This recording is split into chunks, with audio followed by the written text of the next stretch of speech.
So my name's Ishbel Solvason, and I live and work in Ottawa, but actually I'm in my hometown right now. I grew up in Winnipeg and went to Kelvin High School. Spent many years, started my career over there on Donald Street with John Howard Society as the community developer, brand new position back in those days with John Howard. Moved on to Brandon to be the executive director of John Howard for southwestern Manitoba for a few years. And then I got a call, maybe Elizabeth Fry, which works with women in prison, was very interested in me coming to be their ED in Ottawa, so we moved. And I've been in Ottawa for a few years. I stayed for a few years as the executive director of Elizabeth Fry in Ottawa, and then went on an incredible journey with social and affordable housing to build a waiting list that was a one-window waiting list. And that came about for two reasons. I loved my front-end work with folks who are so marginalized and so in need of supports. But we, at one point in Ontario, elected Mike Harris. Some of you may have heard his name. And the first thing Mike Harris did was close all the halfway houses in the province, of which E. Fry had two. And they wouldn't even answer the phone. You would phone the government and they would immediately hang up on you. So any advocacy, we were the only halfway house for women that actually successfully reopened. But I became quite disenchanted with what we were going to be fighting, and this opportunity presented itself, and I thought, what a journey. So I'm going to take you on a bit of a journey about how the registry came about. Why did we centralize a waiting list? Why is it outside of a housing provider and a separate organization? So when I was at E. Fry, I got a letter inviting me to a meeting, and it was set up by Housing Help, which is an organization in Ottawa that works with people looking for housing. And the then director of Housing Help was organizing a community meeting to talk about a centralized waiting list for rent-geared to income housing. So I was running E. Fry, and none of my clients had access other than through the parole office to come to be a resident of our halfway house. And I said, what a great idea, but it's not going to work for my folks. So I didn't go to the meeting, and then a few years later, as they had built a pilot project, they sort of said, do you want to come and try and make this place work? So it was very interesting for me. And the guy who was at Housing Help in those days ended up recently being on my board. So lots of full circle stuff. You know what housing's like? It catches you, right? And you stay there longer than you think you're going to. But anyway, in 1996, there were a few pilot projects who set up across Ontario. And they set up various ways of looking at a centralized waiting list. None of those pilot projects continued into what would be their current form, but the registry is the only long-standing first centralized waiting list that has continued in the form it was established in and works to this day. So we've been around quite a long time with a lot of expertise about how things can work and how they can happen. In those days, in 96, 97, 5 daring providers took a risk to combine their waiting lists. And I'm sure you hear this stuff in Manitoba all the time. Everybody's on everybody else's waiting list. How do you develop new development? Because you don't know what your real need is in this community or this province or various sectors or how many seniors are on. All kinds of things happen. 5 providers said, we're going to try it. We're going to put our list together. That was the old City Living, which was a municipal nonprofit in the day. Centretown Citizens Ottawa, which was continues to be a private nonprofit. Gloucester, Surson, Clark, and Nepean. They put their waiting list together, and they operated a very interesting pilot out of Housing Help from the end of 96 till February 1st of 1998 when we opened our doors as a separate organization. We were incorporated in December of 1997 as a nonprofit organization. We did that because there was no government funding coming to the registry. Housing providers were sole source funding the registry based on a per diem formula of how many RGI units they had in their portfolio. So these first 5 guys did the initial work and went away and said, we have this many rent geared to income units. This is about how long takes our staff.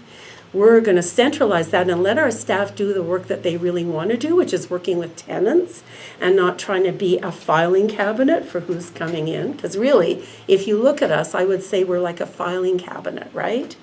Who works really well with people in need, but nonetheless a filing cabinet. And they said, well, we're going to give that money then to the registry based on a per diem formula. We opened our doors in the same location we're in today in 1998. Few staff, me who didn't know anything. Once a year I open up my side drawer of my desk, take out all the questions that came the first week and say, wow, that was really interesting. We have a board of directors. Our governance structure is as a board. We're federally incorporated. And we only incorporated federally because it was cheaper and more efficient than it was to incorporate provincially in the time. And the lawyers who were looking at it said, just do it federally, it's cheaper. Hysterical, but true. And our board is made up of housing providers and agencies who represent applicants. So we also have now community members who have an interest or expertise in housing. We've morphed again, and we've taken on different programs, so we have representation from those housing providers as well. We worked like that for many, many, many years until the government of Ontario downloaded social housing in 2001 to all the municipalities, which is 47 across the province, and told them all they had to have a centralized waiting list and that there were all these rules around it in Ontario. So other communities set it up very differently. We were very busy for the first 2 years helping them figure out how to do that work. And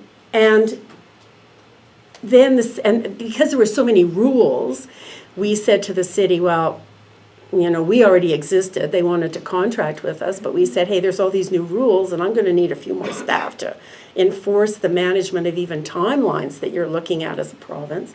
So then the city started giving us some money towards the waiting list, and the providers continued to pay their share, right? And then that changed in about 1998.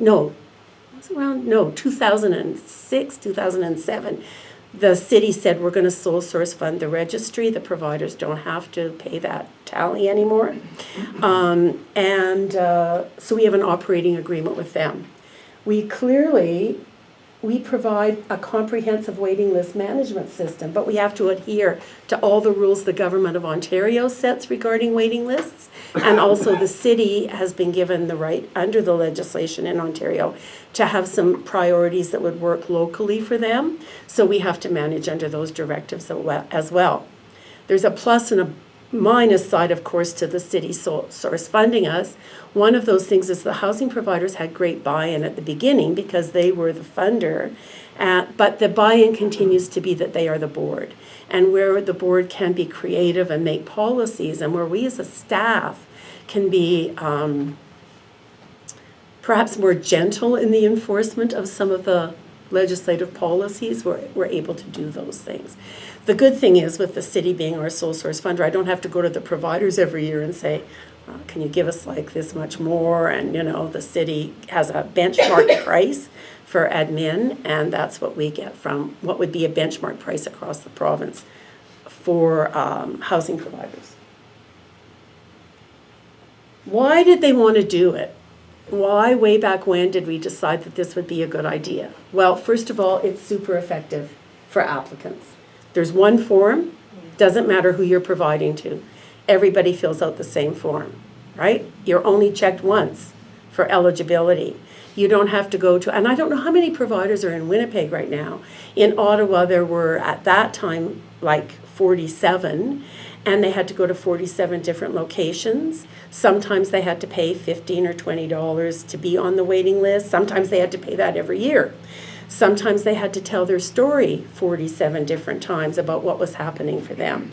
Sometimes providers, and in the guise of wanting the right people to come into their communities, would perhaps sometimes ask things of people that were really difficult for them to answer 47 times, right? So one application form, absolutely easy. You can apply to as many providers as you want. Your eligibility is determined once. Any priorities that are assessed to the list, and I'll talk about those, are also all determined one time. You tell your story once at the registry. If you are assessed and given a priority, that's okay, and providers don't have to recheck that. We do all that front-end work, but we don't make the offers of housing, and I'll talk about that in a minute too. That is the provider's job, their work, and they also need some flexibility in how they do that and house up their abilities. Screening for priorities I talked about. We keep an inventory of the housing provider stock. We're going to go live with it online. It's an enormous binder because every single community of every provider, so there's about 380 communities, are all defined in the binder. And that's all the information about 1485 Caldwell or Beaver Barracks, the newest stock, what they could find in amenities. They're done in both English and French. We operate in English and French totally. And we also have, just by luck of people, we have many people who speak different languages at the registry, but we are mandated to operate in English and French, so everything's done in both languages. Those binders are always out at the front counter. People are always looking at them, trying to decide where they want to live. We do in-person and telephone access for applicants, and the rules are consistently applied. So everybody knows this is what you need to do to apply for affordable housing, rent geared to income, and 2 other programs we've added in, which I'll talk about, and we're going to be treated the same, and we know what to expect. So I'm going to take you back to the first days when we started opening our doors, and women would come in with their strollers and their kids and their babies, and they'd fill out the application, and then they'd say, now where else do I have to go? And we'd say, guess what? Nowhere else, we're it. And people would cry. They were overwhelmed. They didn't know about some of the housing providers. They thought there was Ottawa Housing, which was the traditional public housing stock, and City Living, which was then a municipal housing provider. They didn't know there were other nonprofits and co-ops they could go and live in and apply to. They had no idea. It opened up their options, their choices. They said, well, do I have to pay to be on that list there? No, we don't charge anything, right? So in the early days, we were constantly overwhelmed by that. And then everybody gets used to that's the system and that's how it works. Advocates really liked it because they didn't have to fill out 47 applications anymore for housing. The rules were very consistently applied and continue to be. It was also effective because you get really clear data on the waiting list. You can tell how many, we count applicants only once in all of our data, but you can have applied to 56 housing providers, but you're only counting once as an applicant household. We subsort the list in many ways, which I'll talk a bit about later, but there's clear data, there's clear trending. People in political positions within city bureaucracies or provincial or federal can hide behind the fact that everybody might be on everybody's list and the lists are overinflated. This is a pure number of applicants for housing in this community, and we need to pay attention to that. Housing providers do all the filling of their vacancies. They are, if they are mandated under the Provincial Act, they are mandated to apply certain rules to the filling of their vacancies. But they pull up their waiting list, and it's only their waiting list that they see through a friendly IT system. So they yank up their list. They let us know if they've put somebody on offer. They let us know when somebody's housed.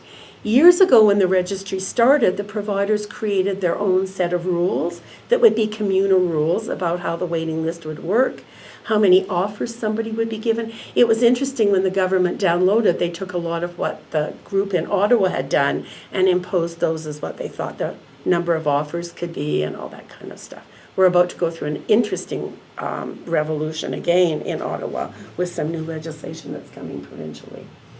Providers also find that they don't have to have the burden of managing a waiting list. Like suddenly that filing cabinet is somewhere else. And if any of you are managing your own waiting lists, you probably know how difficult it is to keep them fresh and updated. People move, they disappear, they forget that they've applied to you and not over here, and they go different places. All of that burden is removed from the provider, and they can do what they really want to do, which of course is work with their tenants in different and new ways. And we're like the filing cabinet. We do all that. And I would like to tell you that we're really good at it. Community agencies liked it too because they don't have to call 47 providers now. They phone one number, and in fact, in many cases, we've changed our staffing model so that they have one point of contact. And the shelter staff will phone and say, where's so-and-so, or have you got the application? So they like that a lot because it's a way more easy way for them to do business and more efficient. Today, the registry has 48 rank geared to income housing providers on our waiting list, 13 below market rent providers, which is anything that's been built under the new affordable housing program, the tripartite programs, feds, province, city. And we also took on supportive housing providers and continue to take them on.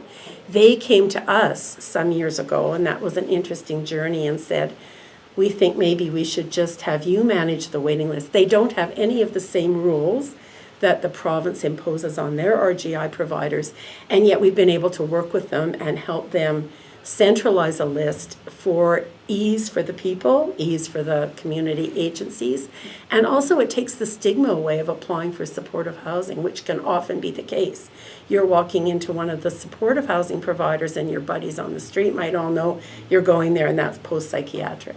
If you're coming in with your buddy to the registry, no, you're just all applying. Who knows where you're applying to, right? So providers have found that to be quite helpful because they maintain the housing up from their list, and the supportive housing providers don't have any rules. It just works quite well. They let us know when they've housed somebody. We've been used as a prototype across the province, and I was telling Christina earlier, I've spent some time with the community in Calgary, just like this. We started like this years ago on a phone conference, and I've been working with them to develop a centralized waiting list system for the city of Calgary. So that's been an interesting journey for them as well. So what do we do? How do we do it? Well, applications can be obtained at the registry office, on our website. All housing provider locations continue to keep applications in case they have walk-in, but they simply say, there's the application, it goes back to the registry. Community organizations and shelters all keep applications as well. That's homeless shelters as well as VAW shelters, violence against women shelters. Everybody's got the application forms there. The applications all come back to the one office for processing where they're tested for eligibility. So in Ontario, the province sets 3 basic rules for eligibility. You must be a Canadian citizen, a landed immigrant, or a refugee claimant. You must be 16 years of age or older to apply independently, and you must not owe arrears to any other housing provider under any program. So if you left CCOC and you owed them $3,000, you can't get back on the waiting list anywhere in Ontario until you've made an effort to start repaying that. You have a repayment agreement in place and you're following it, or you've paid it out in full. And we actually have a provincial system, which if anybody's interested in hearing about, I can tell you how that got developed and how it's been really great for providers. And it stopped that perception from politicians that you just get evicted from, let's just pick Ottawa Housing, and the next day you're housed at another provider and it's just a boondoggle, right? Because you've never paid up any money you owe, and everybody thinks the system is impure. And this says no, there's some checks and balances. Those are the 3 basic rules for eligibility. So we collect proof of Canadian residency right up front for family members, and we also collect in Ottawa your proof of income. So we like to see your notice of assessment if that's possible. If not, we're really flexible in all the things we'll look at. But it helps set the tone because we do the other below market rent program that is not at subsidy level, right? It helps sets the tone to determine if you're eligible for those units as well. The date that we receive the completed application, so when an application gets in, it's date stamped, but it isn't entered into the system until we know that the eligibility has been checked. When that date comes in, that's the date that you get as an applicant. And in Ontario, the date is all important because when the province downloaded housing years ago, they said it's now a chronological system. Basically, first people in should be the first people to get those offers of rent geared to income housing. Unlike what used to happen when I was at eFry and the best advocate letter got you into housing faster, right? We always got our people housed really quick because we could write really good letters. It is a chronological system, and there's some way that you leap that chronological list. But nonetheless, when you've got that date assigned to your file and our electronic system spits out the date, your file number will be year, month, date hour, minute, second that it's input, okay? So it's a long file number, but I mean, you don't need that when you come in to check about your file anyway. Our system pulls it up by name, by phone number, by all kinds of other different ways that we can look at it. But it is the date that's assigned, and it is important. Everything is confidential at the registry. All of our applications, everything associated with those are confidential. And even a step further, if you're bringing other documents to be assessed, they're kept in an envelope behind your application. And when you're housed, that envelope retains at the office, and just the basic application goes to the housing provider to start their housed file, their tenancy file. Those things are retained for 7 years and then shredded or discarded. And it's been interesting because a lot of applicants who are dealing with family violence issues will come back and ask for documents to be re-released to them because they need them for court proceedings or stuff like that. Housing providers access their own waiting list, which I talked about, and fill their vacancies. They have to respect the provincial rules and the program requirements. And once an applicant's housed into an RGI unit, their file is canceled from the waiting list. They are deemed to be housed. If they decide they want to reapply to somebody else or they come back into the system, that's a brand new application. You are now starting at a new point and a new date. There are priorities, which I'm going to talk a bit about. Priorities are assessed and accorded by the registry staff. The date that that status is accorded is assigned to their file and becomes a factor in offers of housing. So we have lots of electronic fields on our system at the back at the shop, at the office. It will say if you've been given a priority, what that priority is, the date it was assigned, the date it was removed, because sometimes they are removed. And providers will see their lists lined up by priority. They'll see it lined up by the 2 provincial priorities, and then what they'll see is local priority access. They won't know which one of the local priorities is in that group. They'll simply see the date it was assigned. And at any point, sorry, go ahead. Sorry, can you give an example of a priority? Yeah, so in Ontario, the government said, we're having this chronological list, but we're going to make 2 categories that will leap the list. The first category is those who are fleeing family violence. They get housed first. Anywhere in the province, they should get the first offer of housing. It's an issue. So that's assessed and accorded at the registry, following provincial guidelines. And my staff work very closely with the Violence Against Women shelters and others in the community about this. The second priority the province set is they said if you're overhoused in a rent-geared-to-income unit, so you're living in a 3-bedroom rent-geared-to-income and your kids moved out and you only need a 1, you're going to get a priority to move because somebody's waiting for that 3, right? That is a provincial priority. So the provider, when you pull up your list, you're going to see today for this building, and it is by building, you're going to see, so for 1485 Caldwell, you're going to see here's the waiting list broken down by bedroom count as the provider. You're going to see then who has special priority, which is what they call that in our province, and you're going to see who has overhoused priority, and then you're going to see local priorities, which we have many in Ottawa, and I have described them all. Things like homeless, things like medical urgent, in situ market charge. I have some slides about all of these priorities and how they shake out. As a provider, though, you're not going to see whether that person on that list is homeless or has medical needs. You're only going to see the date that that priority was assigned. Yes? What about the opposite spectrum where you have, let's say, a couple living in a 1-bedroom and there's medical issues that take place, now they have to go to a 2-bedroom floor? We assess that as well. We assess an accord for 2 bedrooms or additional bedrooms for any reason, right? The overhouse priority has been a bit of a journey. I can talk about that whenever you'd like because people don't want to move, right? If you're in a 3-bedroom and you're paying $85 a month, you don't want to move, right? So the city, we worked on a directive with the city a few years ago and said, you have to choose a minimum of 10 1-bedroom communities after the first year you've been overhoused by the provider. So we thought this is going to move it, it's going to help, right? So this priority went into place. My staff were screamed at by applicants for a long time, but we're used to being screamed at. Fine. So anyways, we said, no, these are the rules, you got to do it. But what we found out is there's exactly 20 1-bedroom community townhouses in the stock of all providers in Ottawa. So people would come in and choose only 1-bedroom townhouses. which, if you can imagine, once you move into that, you're not moving out ever. So people were staying overhoused because they weren't choosing enough selections. So a year ago, the city put in place new rules about how many selections you have to choose, and we're now seeing that list start to move. Again, we get a lot of yelling, but we have tough skin at the registry, and that's another bonus. The providers don't have to deal with all of that when rules change.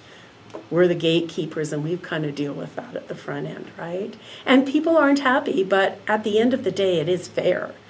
The stock is needed for the bigger units, and you're still going to get rent geared to income. You just have to move to a different place. So anyway, and what you find is too, applicants apply for priorities. Your life changes.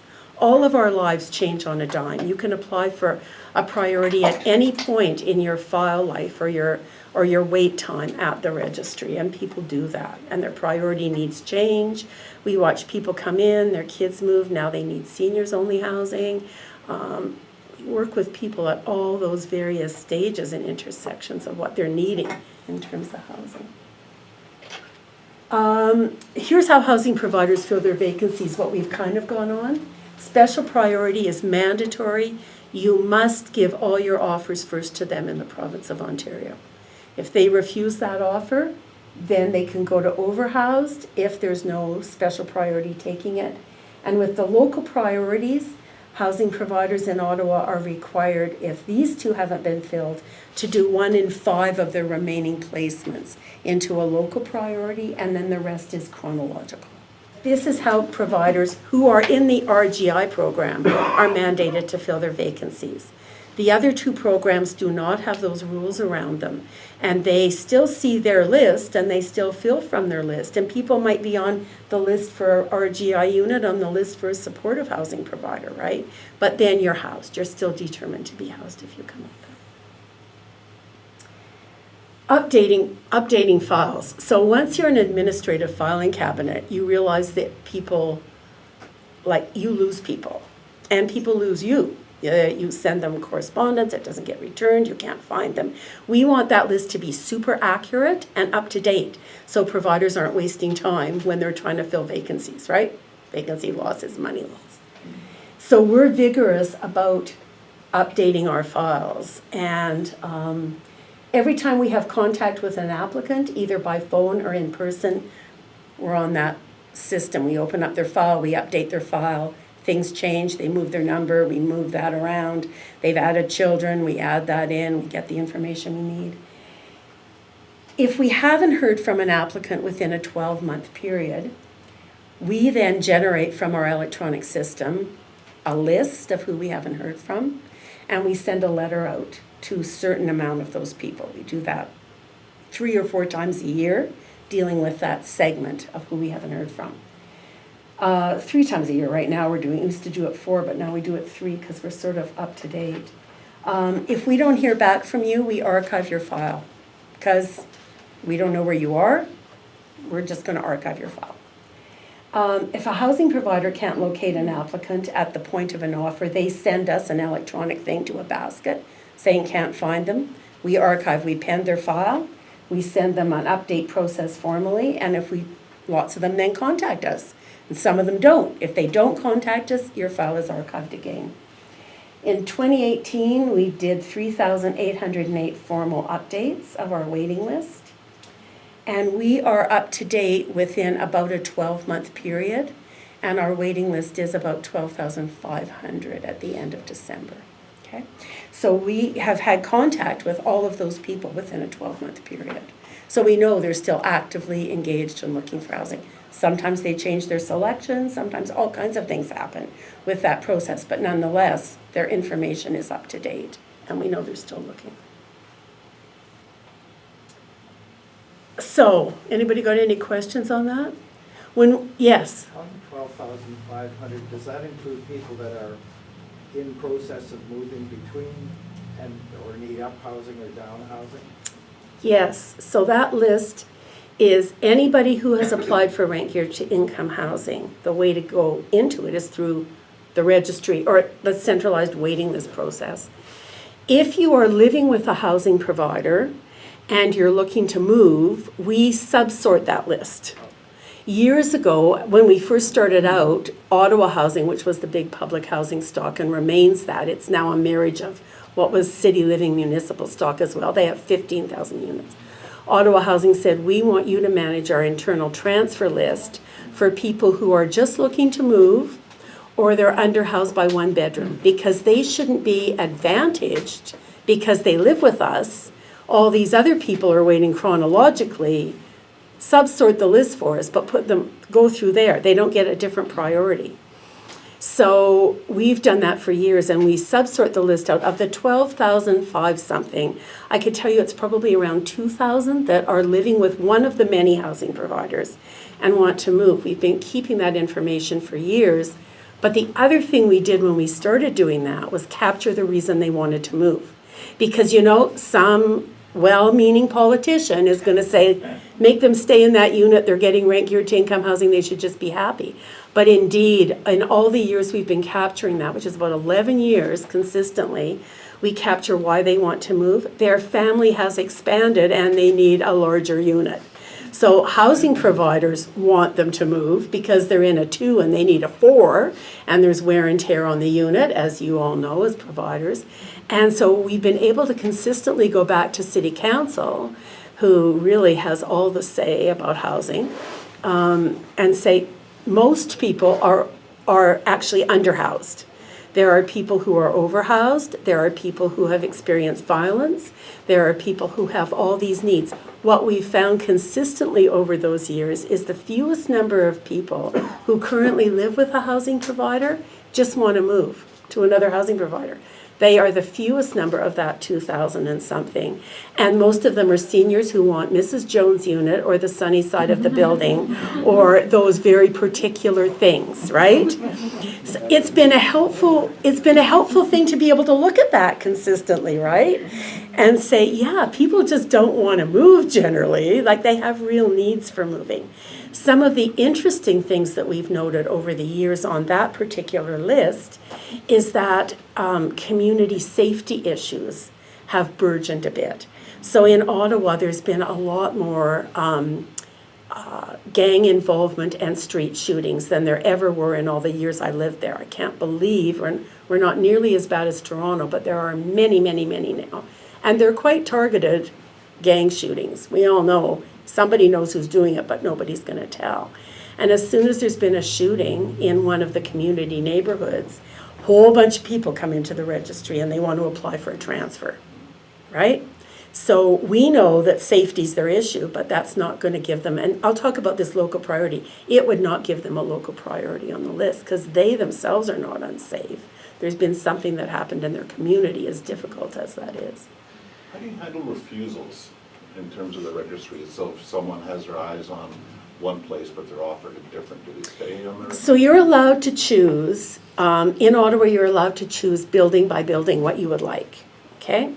So, and there's a good part and a bad part to that, because the good part is you can choose only one community. So you could come in and say, I only want Nepean housing, and I'm willing to wait as a chronological applicant for the 22 years that might take me. True, I'm not making, that number's not made up. It's about 20 years chronologically for Nepean housing, okay? And we'll say, well, really, what's your goal? Do you want to be housed, or do you want the perfect unit, right? So then we often encourage people to make more selections, but you are allowed 3 offers of housing in Ontario. So you can refuse the first one, you can refuse the second one, you can even refuse the third one, and then we send you a really nice letter saying, because housing providers report to us and say refusal and why, and the date and refusal, third refusal, then we send a nice letter saying, oh, you refused 3 offers of rent geared to income housing, and we're going to consider canceling your file. You have 30 days to let us know why you didn't, like, if all of these offers should be counting, do you disagree with them? And if you send us some information in 30 days, we'll re-review that. And so we might give you a 4th and final offer, right? Okay. Yeah. So we don't find a lot of people canceled via 3, but we do. We keep a subsort on that. We do see people are canceled via 3. Yes. What's the total universe of, Of rank year to income housing in Ottawa, it's about 22,500 units, okay? So in the 20 years that if you wanted to just kind of look at, and it's a straw dog number, but if you just kind of look at intake, and those housed every year, if you looked at that, over the almost 22 years we've been in business, the waiting list would have actually turned over twice. So not only one group of people would have been housed totally in, a second group of people would have been housed totally in. And right now, it's like log jammed because affordable housing in the rental market has gone out of the vision in Ottawa. It's been lost to several reasons. One is Airbnbs in the downtown area took away a lot of the stock of affordable rental.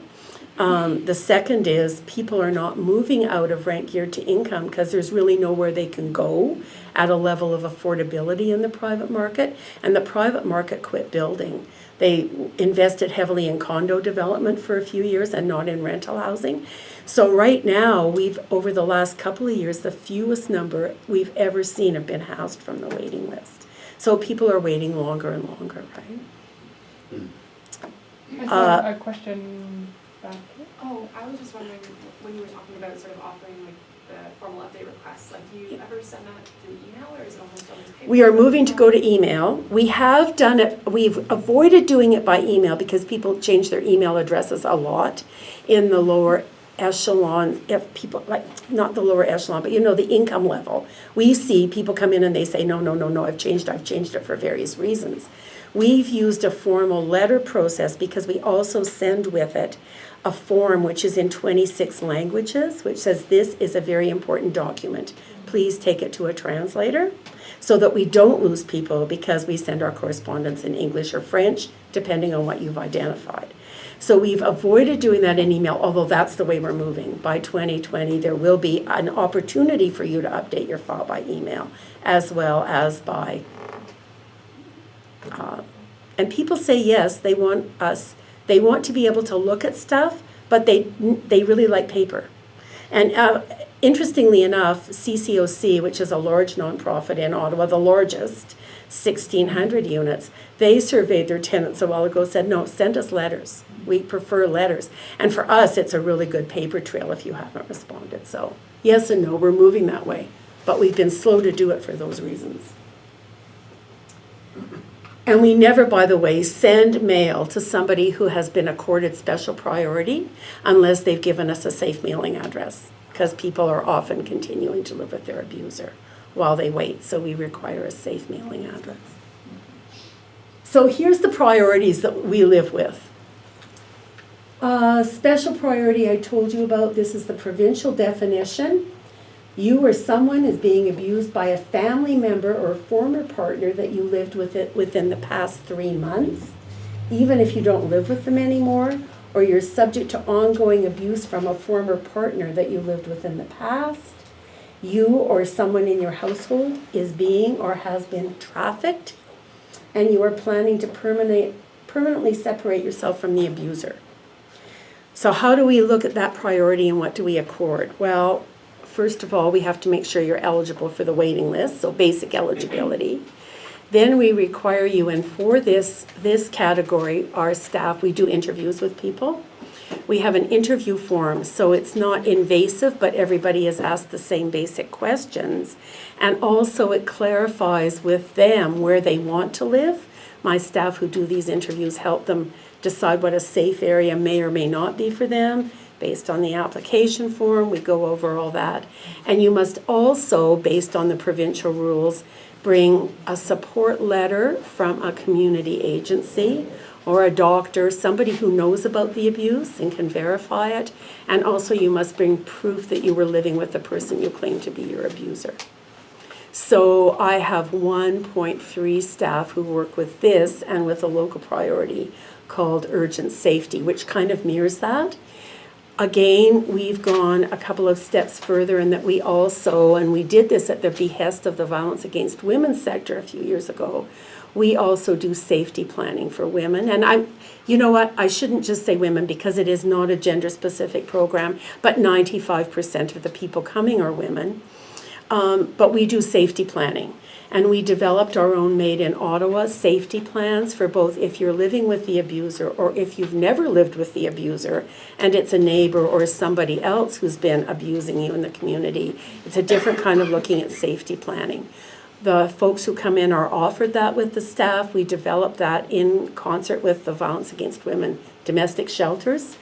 And we did it because 50% of the people coming for this priority are coming through one of the family shelters and 50% are not.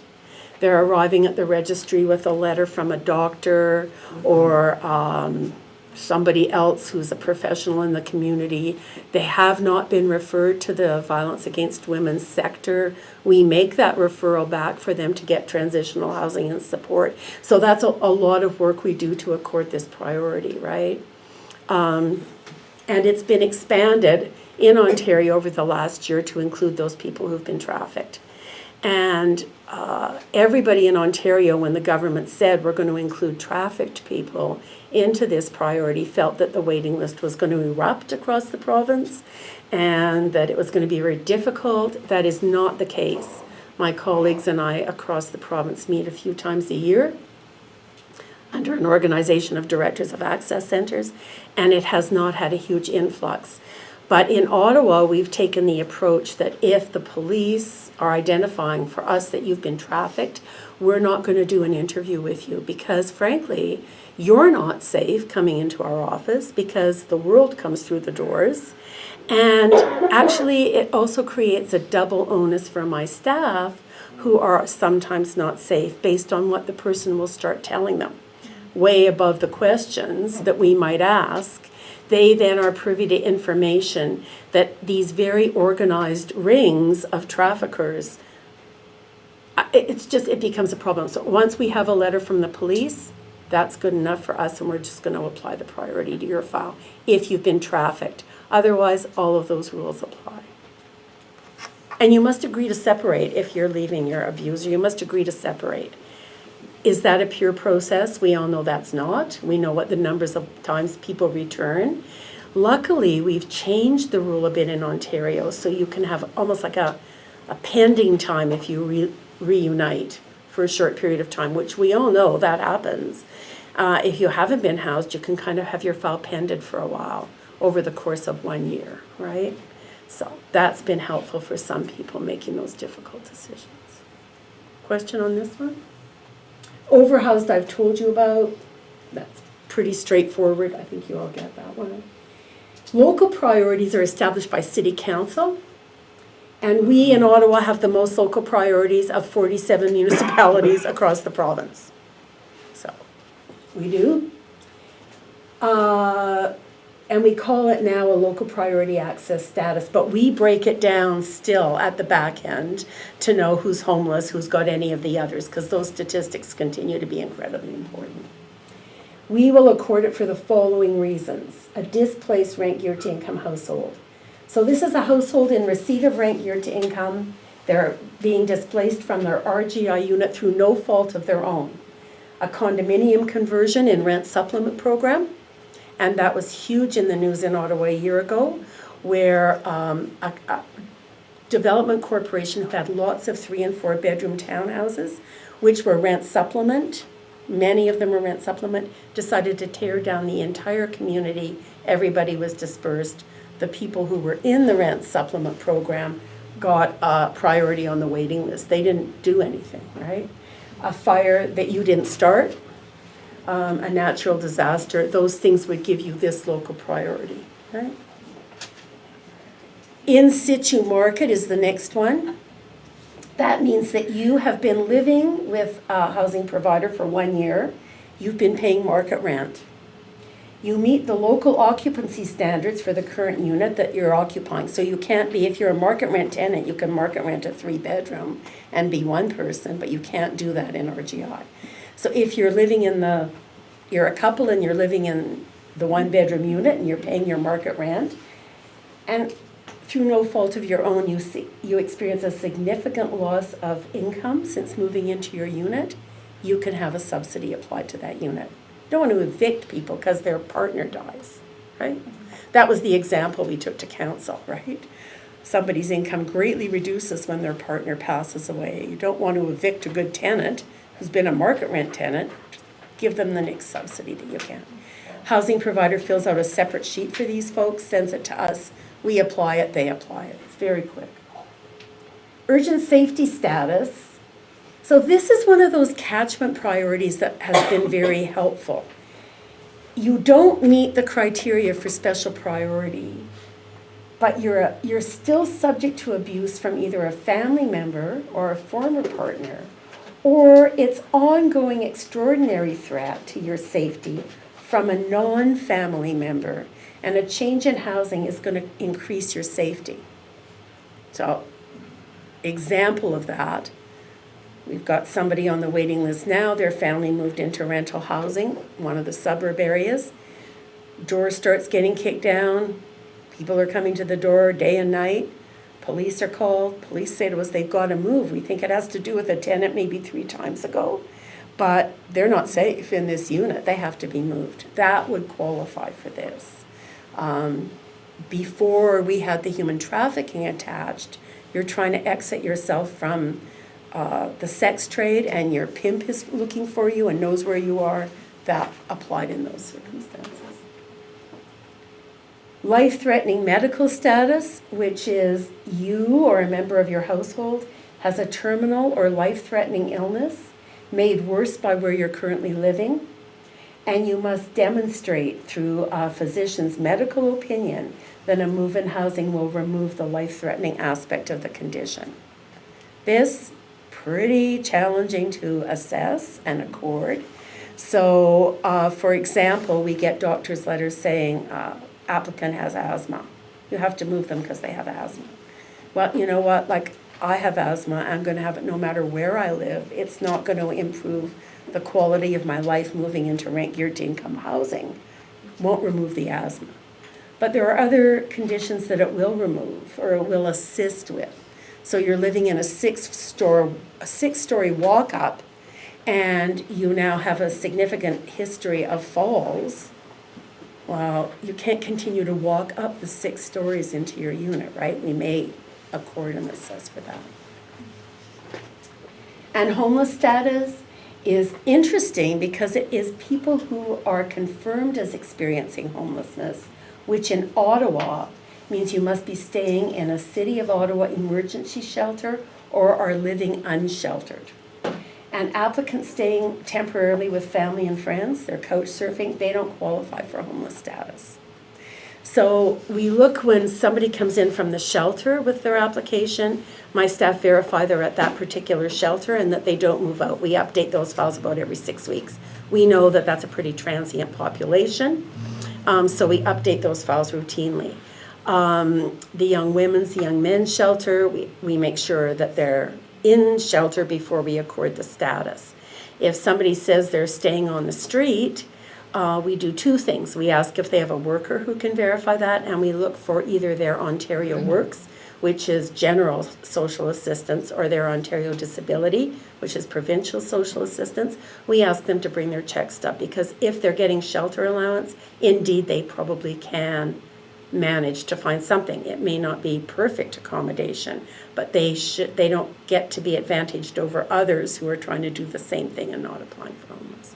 So that's how homeless status gets accorded in Ottawa.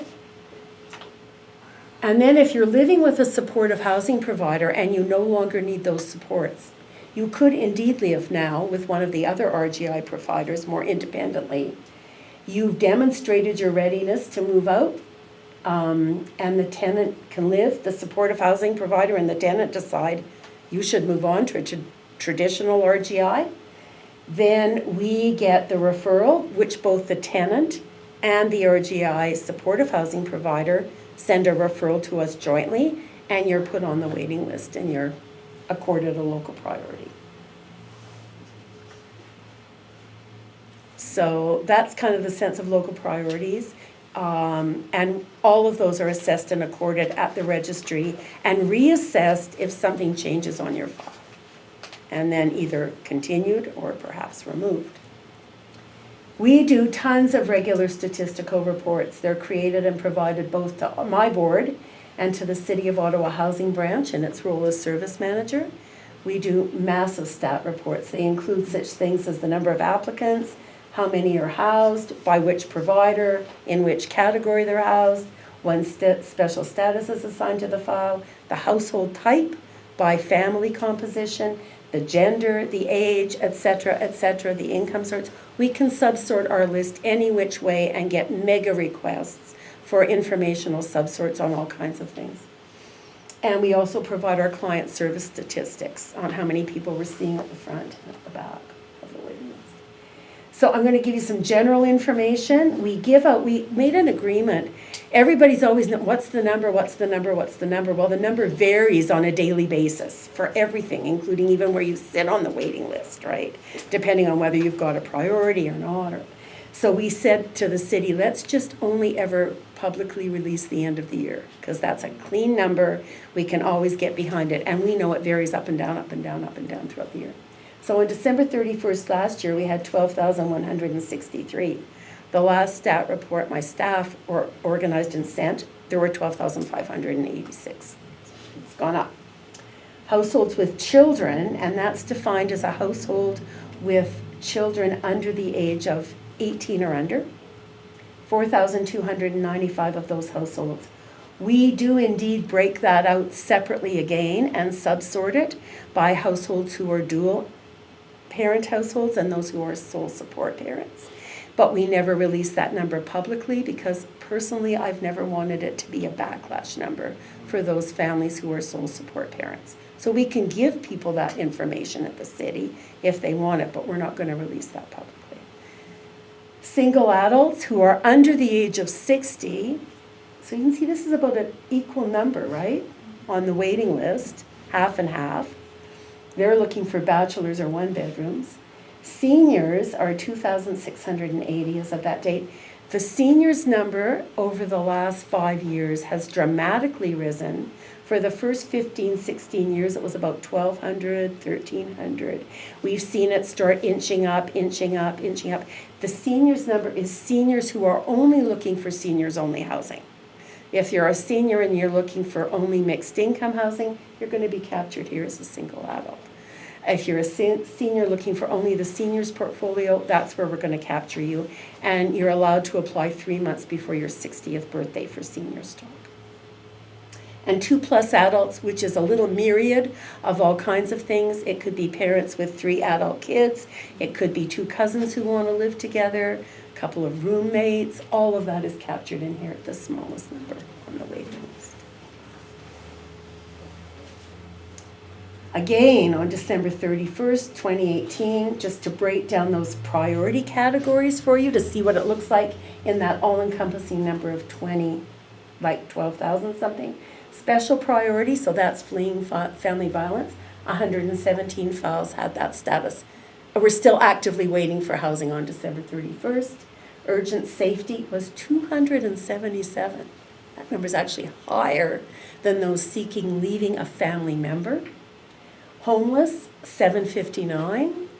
Life-threatening medical, 85 households were assigned that. Overhoused was 361. That's right under special priority. And others, so those are the graduates, the in situ, the displaced. I talk about 66 households had those assigned to their files at the end of December, and we're actively waiting. Now those numbers turn around throughout the year as people are given offers and housed.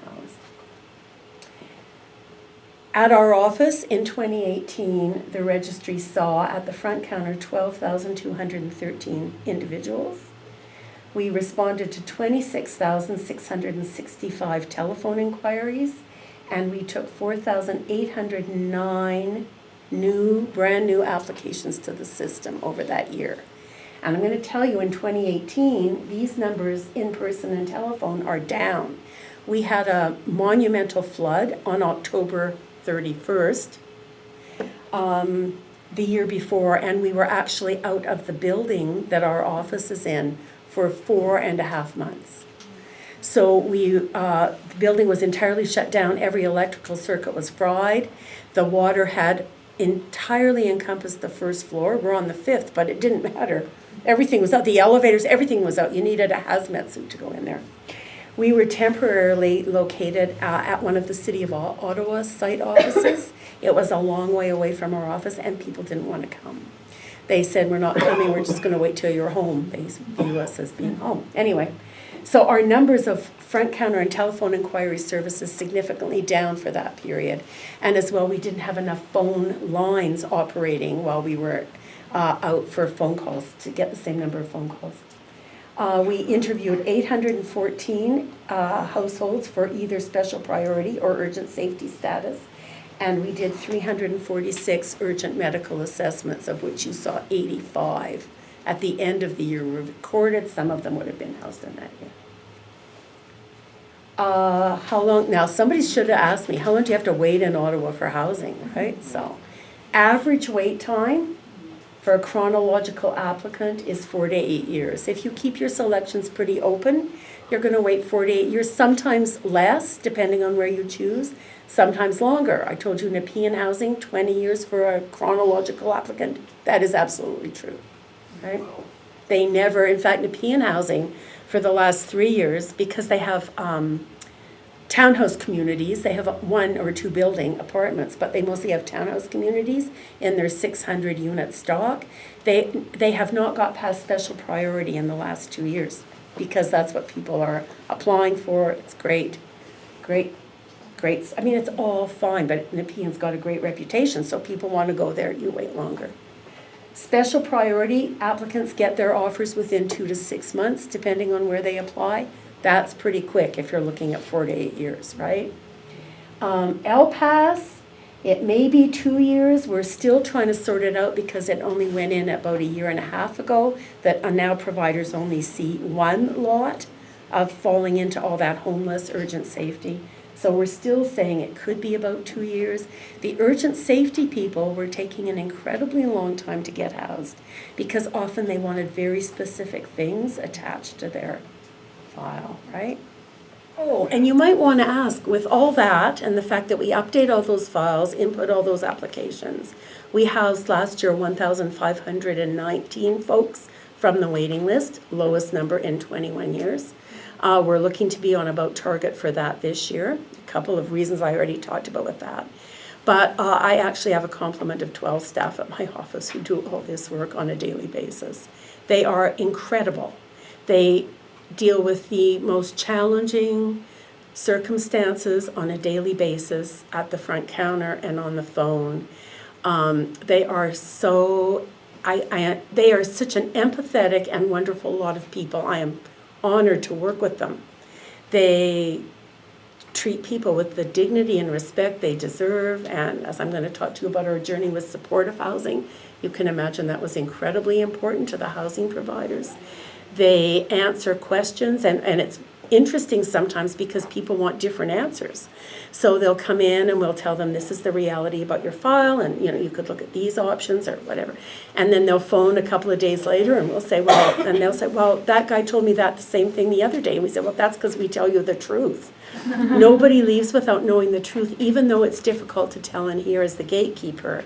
And they never get to do the great thing and offer someone a unit. That's the role of the housing providers. So we're very much the partner of the housing providers. And we're also very much the partner of the community agencies who've come to us and expect us to be quite upfront with people about what their housing circumstance is and what it's going to look like. We give way more advice about housing, about where to find shelters, about how to get plugged into anything else. We're way more of a full service stop than simply doing applications. We are, just by nature of the fortune of who we've hired recently, we provide services in English, French, Arabic, Spanish, Somali, and Creole. That's just amazing for a small office of that many people to be able to be that fluent in those languages. Arabic is used, I would tell you, the most often at our office after English. French is coming third at these days. But this is an incredible group of people who work very hard every day, as you can see those numbers, right? And a phone call could be 5 minutes to check on your status once a year, or it could be an hour saying, I can't cope, what am I going to do? I can't live like that. Like, we hear a lot of stuff. Do you have just one location? Yeah, one location. The registry has been located at one place. And so all the people who used to go to all those housing providers with all those questions don't go, they now come just to our office.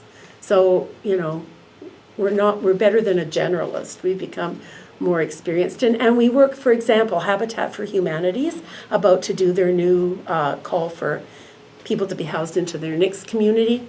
We pull sort for the waiting list to see who's got an income that might support that. And we get a letter from Habitat and we send a letter to those folks saying, this is not an offer of housing for you, but it may be something you can consider. And so we work with other housing providers to do that kind of work as well. I was going to tell you about the busiest day that we ever had, and because I've been there since we opened the doors, I can tell you about the busiest day. Multi-Faith Housing Initiative in Ottawa, which is a newer housing initiative, and it's been around for a few years now, and they started very small with buying a small building, 6 units in a walk-up, and then they added another one, and they recently put in a whole community with a couple of 100 units, and Multi-Faith is now a big player in Ottawa. But their waiting list, it's part of the below market rent program, but I want to tell you about the busiest day. So with the anything that's been built new under the affordable housing program is not, as most of you would know, targeted to the deep need subsidy of rent guarantee income. It's 70 or 80% of average market value, depending on when you were guaranteed or given the money to do the new build. It's very complicated. But we pull waiting lists when the new program is coming on under what we call below market rent. We pull a list of those folks who've asked for that area of town, who have the income that will support the kind of rent they're going to have to pay. We send them a letter. The application goes live on the very same day for everybody, because a lot of these are new providers who've never had any history with managing a waiting list, and they've had their back drawer open waiting for years for their building to be built. Those folks come onto our waiting list. They all get the letter on the same day, so it's fair, right? Anyway, that's always a very busy time for us. So we've had busy times over the years as new stuff has come available. But when Multi-Faith came available, and their new location with hundreds of units, they also decided that they had enough money that they were going to do some internal subsidies at deep subsidy level. So again, we pulled the first so many of each list by bedroom count for all of these things and sent it up. The busiest day ever at the registry, we opened the doors at 8:30 that morning, and when we shut them at 4:30, we had seen 360 people in our office. Wow. And it was amazing because people had hope. And it told me so much about why we need housing and continue to need housing, is though those people came because now they had hope they might get something faster, they might get something newer, right? Something that might meet their family's needs in a different way. So we had a system, but we never expected that many people. Like it was like, whoa. So we're on the 5th floor. So we had to have a system. We had a numbering system where 20 people could come up in the elevator to outside of our office. And then when the 20 people we let in had finished their applications, then the next 20 people would come out. I had staff downstairs in the lobby trying to keep everybody calm and quiet, because of course it's an office building and there's lots of other tenants who are saying, what's this? And oh, it's those housing people again, you know. But some of the tenants in our building came to me after and said, we never realized how important it was till we saw those throngs of people, right? My staff were in a machine that day. And people were coming in and saying, well, even though I've been waiting for an hour to come up and see you, everybody's been nice to me downstairs. Like at one point we took down a water jug and some glasses, and kids are playing and they've all got their numbers. But it really spoke to me about what need continues to be. And those are really good experiences for all of us to have, because it keeps us humble about why we do what we do, right? Because we all know what need looks like. But when you see that throng of it, you know it. The below market rent program in Ottawa, we currently have a wait list of 1,035. That includes both seniors and mixed stock. And it also includes some really innovative stuff that a couple of like the Pearly Rito, which was for veterans. They've developed a pretty innovative kind of housing program that's in here. Same with Elizabeth Bruyere. those come on, we manage it. That's what their waiting list looks like right now. And there'll be a new community is about to come on, so that list will go up till they're housed. And with supportive housing providers, we have about 11 on board right now, and that combined waiting list is 1,233. And so they're there for post-psychiatric, young offenders, John Howard, looking to get into one of the John Howard or programs or longer-term housing that they have for young women. They're there looking for those who are suffering from HIV/AIDS, into special housing, a myriad of that kind of supportive housing through there. And we manage the list based on the same tenants. So when we took on supportive housing, they have no rules about how they house, they still don't. And they said, well, we don't care if someone's got arrears to another housing provider, we want them to be on the list anyway. I said, okay, but they're also applying to CCOC or one of the other places. And so after a year, the supportive housing providers came to us and said, no, just if they've got arrears, let them have a repayment agreement. We want that for us too, right? So we've worked with them to normalize that housing experience for everybody. I talked about that for a minute. And the other thing that when we started taking on the supportive housing providers, it again reiterated for us our early days. I have one staff who's been with the registry for 3 months less than I, and the others most of them have very long years there. A year and a half ago, before the flood, nobody was less than 10 years working at the registry.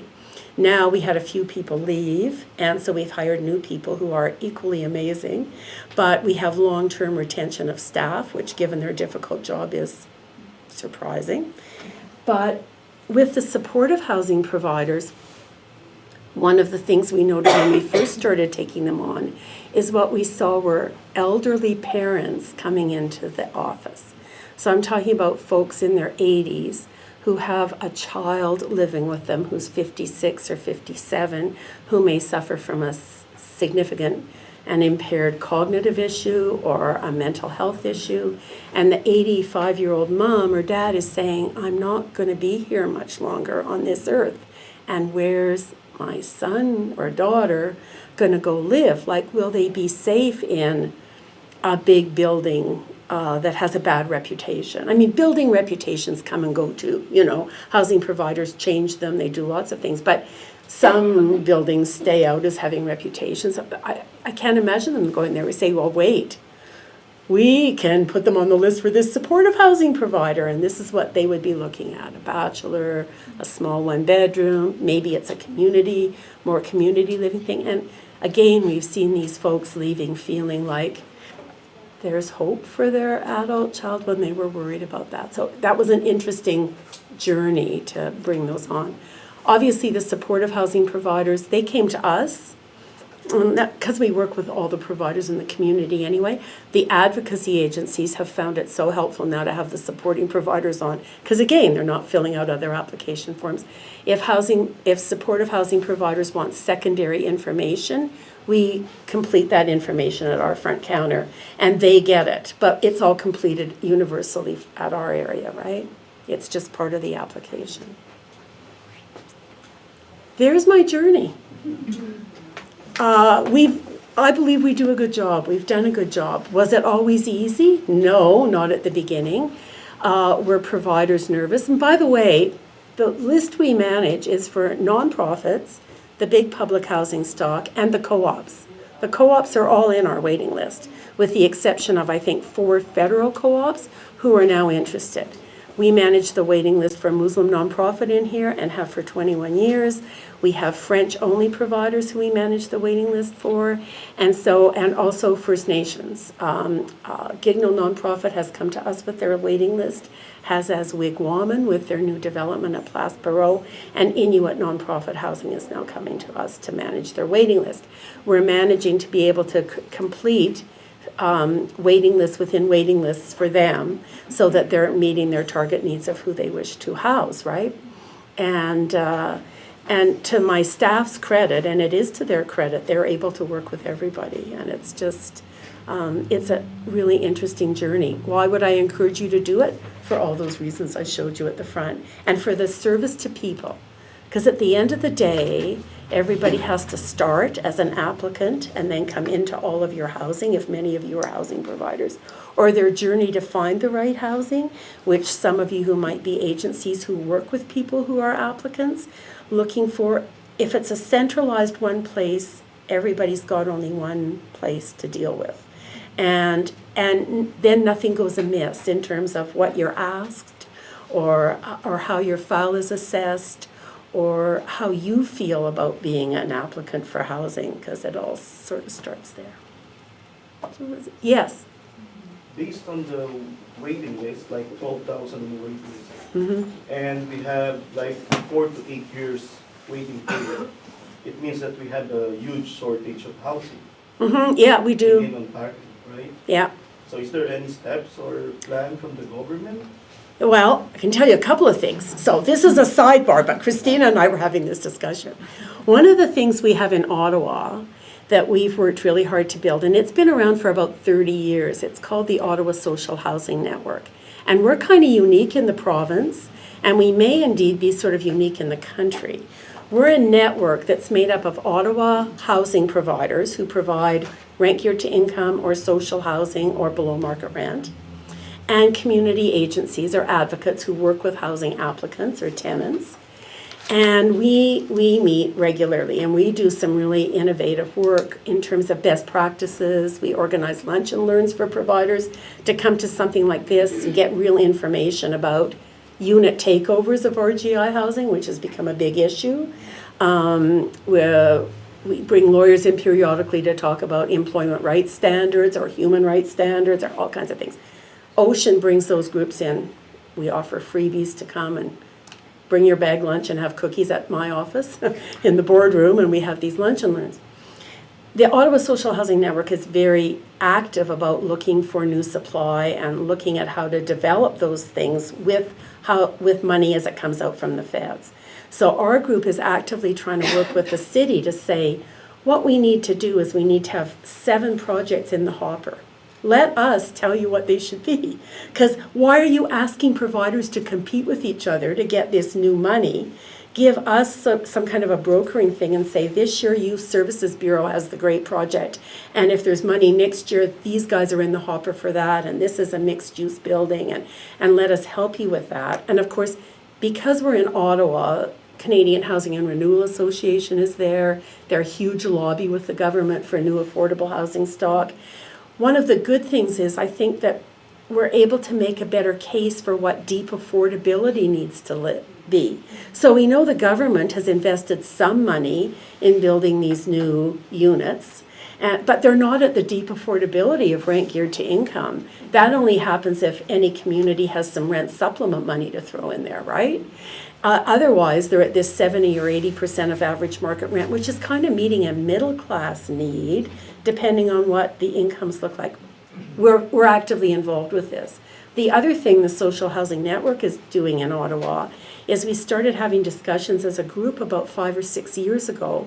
What's our world as housing providers going to look like with the end of operating agreements, the end of mortgages?